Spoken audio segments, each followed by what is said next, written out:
이 시간 함께 살펴보실 하나님 말씀은 민수기 11장 1절부터 10절까지 말씀입니다. 제가 가지고 있는 성경으로 213페이지입니다.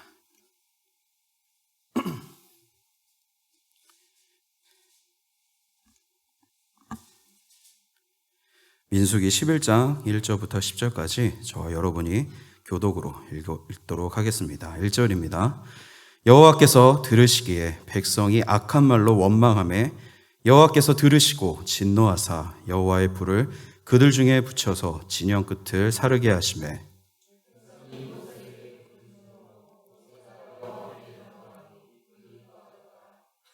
그곳 이름을 다베라라 불렀으니 이는 여호와의 불이 그들 중에 붙은 까닭이었더라.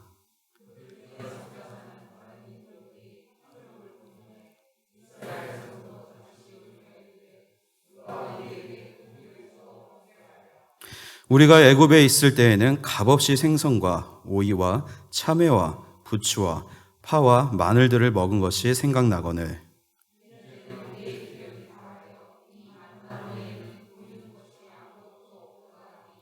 만나는 가시와 같고 모양은 진주와 같은 것이라.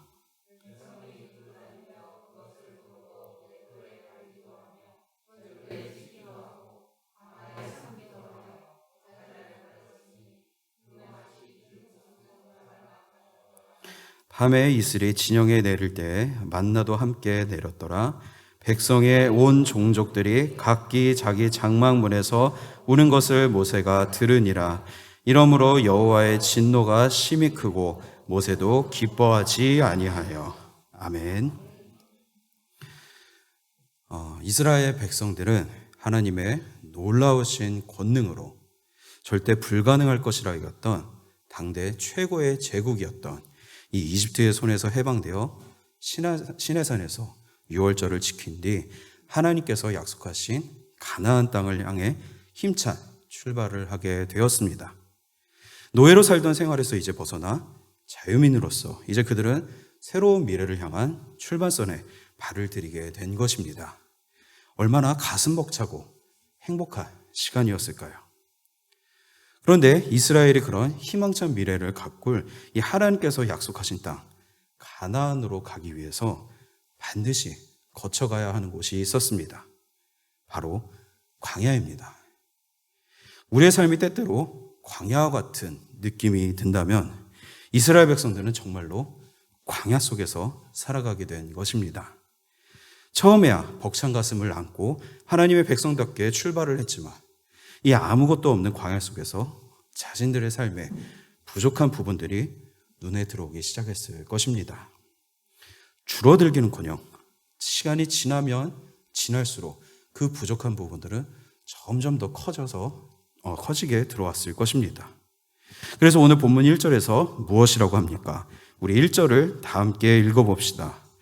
여호와께서 들으시기에 백성이 악한 말로 원망하며 여호와께서 들으시고 진노하사 여호와의 불을 그들 중에서 붙여서 진영 끝을 사르게 하시매. 이스라엘 백성들은 결국 하나님 앞에 악한 말, 즉 불평과 불만을 토로하기에 이릅니다.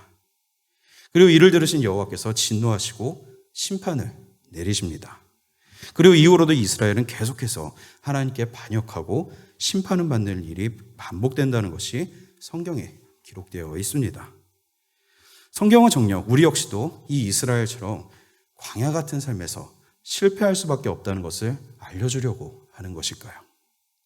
물론 그렇지 않습니다.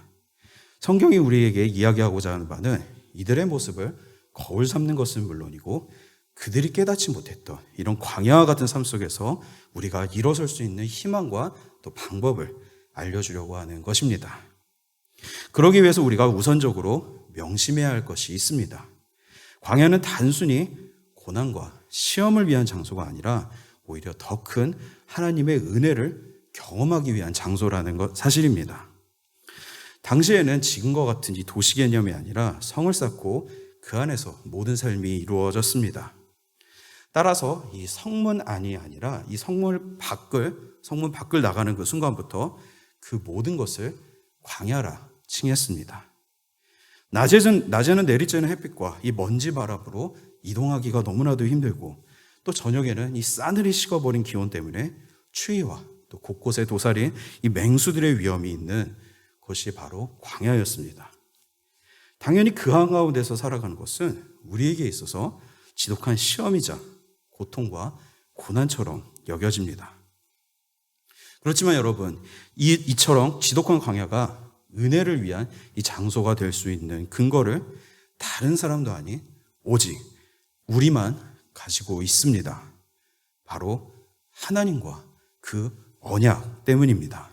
민수기 10장 11절과 또 12절을 보시면 둘째 달 스무 날에 구름이 증거의 성막에서 떠오르매 이스라엘 자손이 시내 광야에서 출발하여 자기 길을 가더니 바람 광야에 구름이 머무니라 라고 나오는데, 이 둘째 달은 이스라엘 백성들이 시내산에 머문 지 정확하게 11개월하고도 5일째 되던 날이었습니다.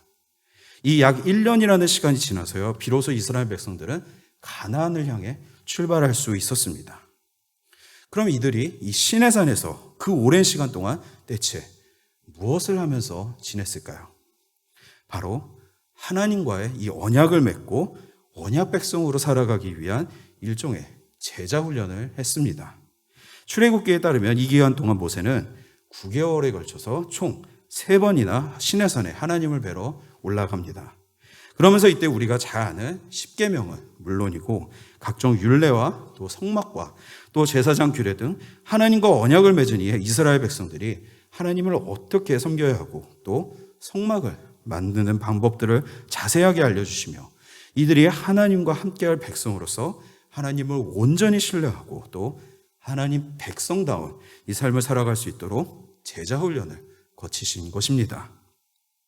하나님께서는 한낱 노예로 살아가던 그들의 인생을 구원해 주셨을 뿐만 아니라 이제는 어엿한 하나님 나라의 백성으로 떳떳하게 살아갈 수 있도록 법률과 또 사회적 제도 또 종교적 부분마저도 확실하게 마련을 해 주셨습니다. 그리고 이제 그 나라를 이뤄갈 땅을 향해 나아가기만 하면 되었습니다. 그렇기에 광야는 분명 육체적으로는 우리가 고통스러울 수는 있으나 이것이 그들을 하나님께서 일부러 괴롭히시려는 고난의 길이 절대 아니었습니다. 비록 가는 길은 고되고 험난해 보일지라도 이 목적지에 반드시 도착할 것이라 약속하신 하나님께서 이 이스라엘을 위한 만반의 준비를 마치시고 그것을 누리기 위해 떠나는 행복한 여행길이었기 때문입니다. 이렇게 광야가 하나님의 은혜로 행하는 행복한 장소라는 사실을 깨달았다면 가는 길 역시 이 하나님의 은혜가 곳곳에 심어져 있을 수밖에 없습니다. 또 우리는 이제 그 하나님의 은혜를 발견하고 캐내기만 하면 됩니다. 그렇다면 우리는 이 광야 같은 삶에서 구체적으로 어떻게 하나님의 은혜를 경험할 수 있을까요?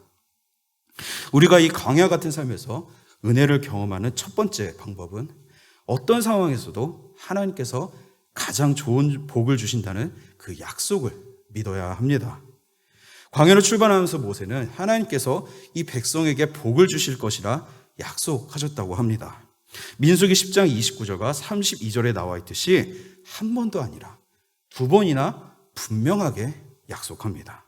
왜냐하면 이제 이스라엘과 하나님은 단순한 관계가 아니라 언약으로 맺어진 관계였기 때문입니다. 여기서 복으로 번역된 부분을 원문으로 보면 토브라는 단어를 쓰고 있습니다. 이 토브라는 단어의 뜻이 무엇입니까? 하나님께서 우리에게 주실 복이 그냥 복이 아니라 좋은 것을 주신다는 뜻입니다. 하나님은 억지로 이스라엘과 언약을 맺으시지 않으셨습니다. 언약을 맺기 전 그들은 이미 한 번만 경험해도 놀라울 그런 기적들을 여러 번이나 경험했습니다.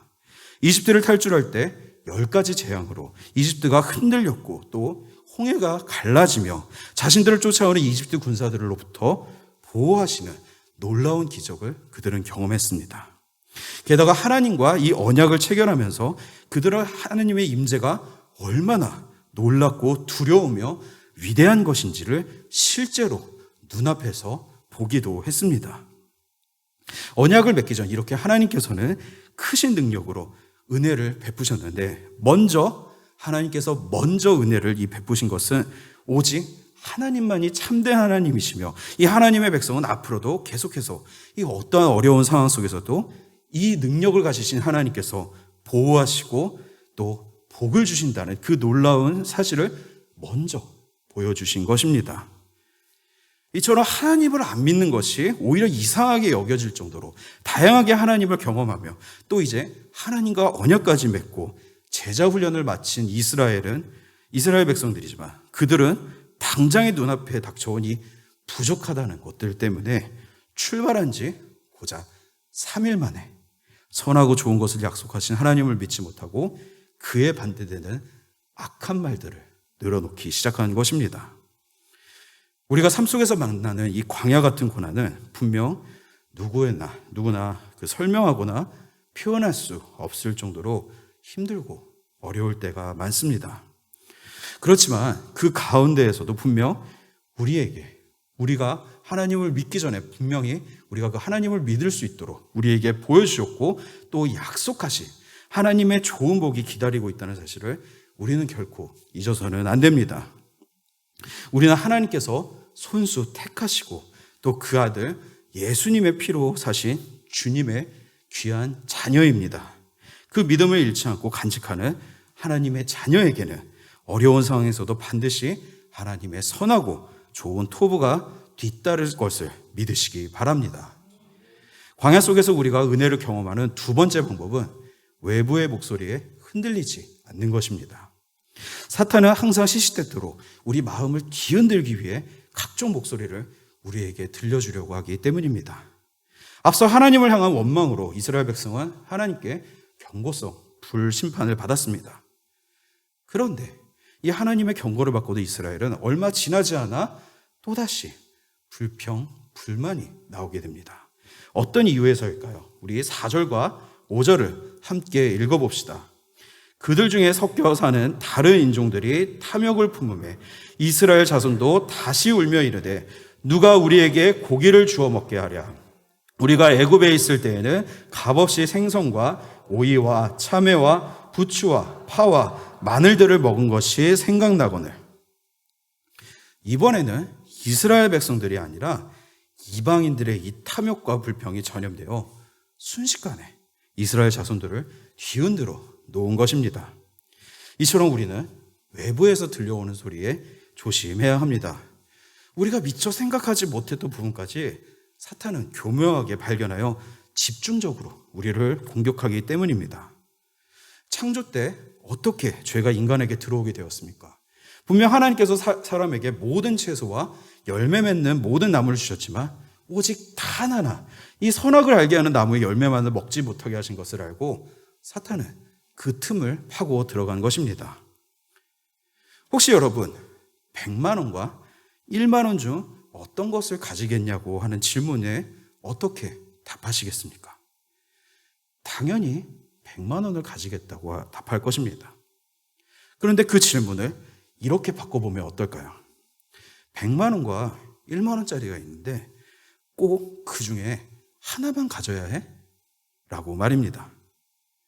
그 순간 우리 마음은 이 100만 원은 물론이고 나머지 1만 원까지도 어떻게 하면 내가 가질 수 없을까? 욕심을 뻗치게 될 것입니다.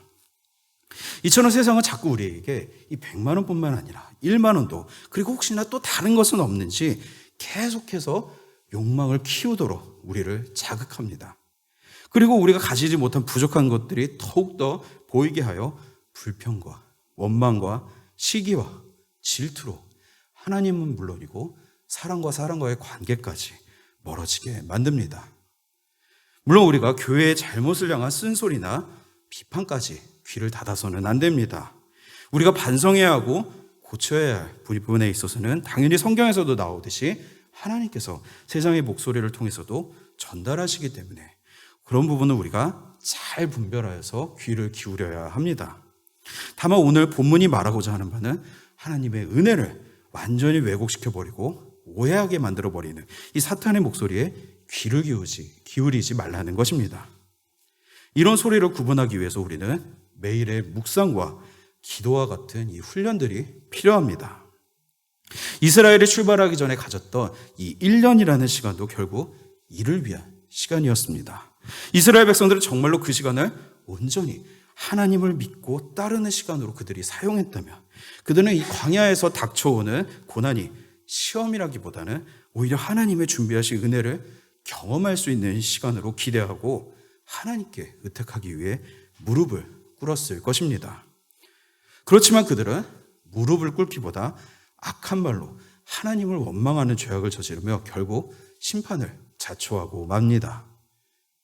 원망보다 먼저 기도입니다. 원망하느라 시간을 낭비하지 말고 오늘 이 시간은 물론이고 항상 먼저 말씀 속에 역사하시는 이 하나님 앞에 간절히 기도하며 이 하나님의 은혜를 더욱 가까이 불러오시는 복된 성도님들 다 되시기를 축복합니다. 마지막으로 우리가 이 광야에서 하나님의 은혜를 경험하는 방법은 이미 우리에게 모든 것을 예비하신 하나님의 은혜에 감사하는 습관을 들이는 것입니다.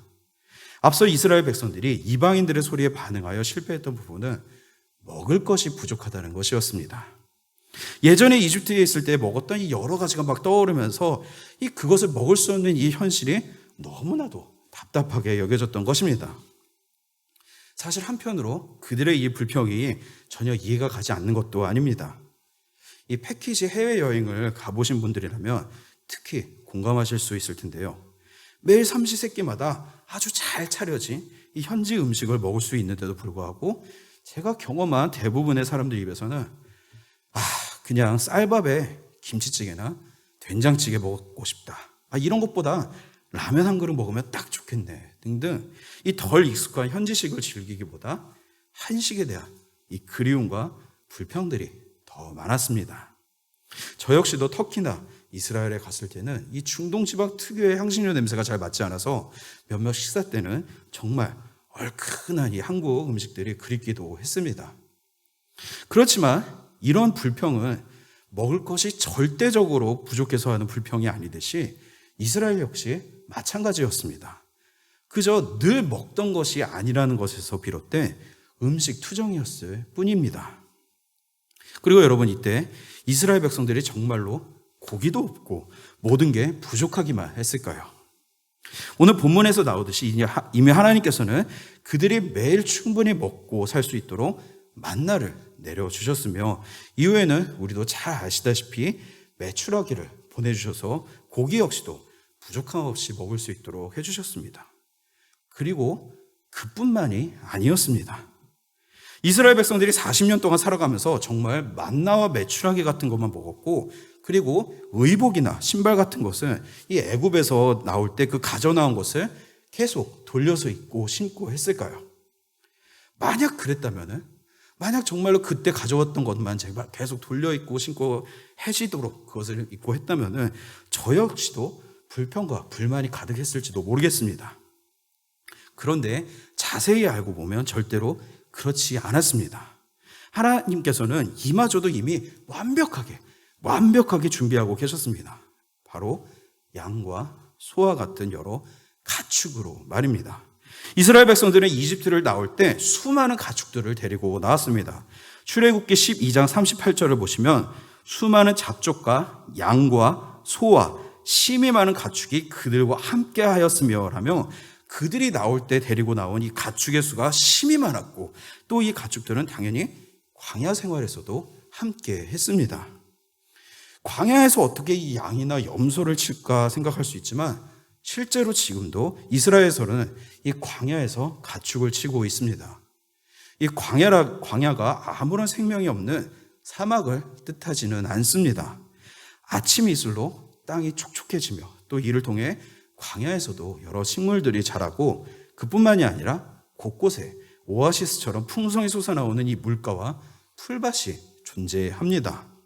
현재도 유목민들은 이런 곳들을 찾아 가축들을 데리고 계속 이동하며 살아가고 있습니다.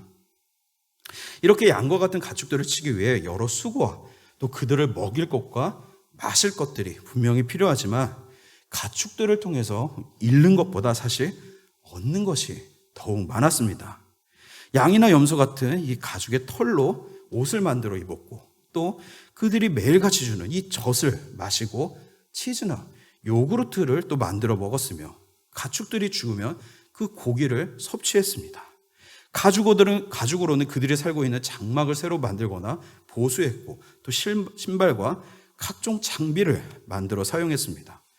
뼈로는 연장을 만들었고, 뿔로는 나팔을 만들어 가축을 칠 때 사용했고, 피는 제사를 지낼 때 필요했습니다. 이처럼 이스라엘 백성들이 광야에서 40년이라는 이 세월을 버틸 수 있었던 것은 하나님께서 그때그때 내려주신 만나와 메추라기 같은 은혜는 물론이고, 앞서서 미리 준비하여 주셨던 이 양과 염소 같은 은혜 역시 있었기 때문에 가능했던 일이었습니다. 하나님은 너무나도 철저하신 분이었습니다. 이스라엘 백성들이 알지 못하는 이 과거에 미리 앞서 광야길을 계획하시며 준비하셨고, 이 넉넉한 하나님의 곳간을 열어 그때그때마다 필요한 모든 것을 공급하여 주셨고, 또 그들이 향해 가고 있는 이 가나안 땅은 하나님께서 예비해 놓으신 그들의 미래였습니다.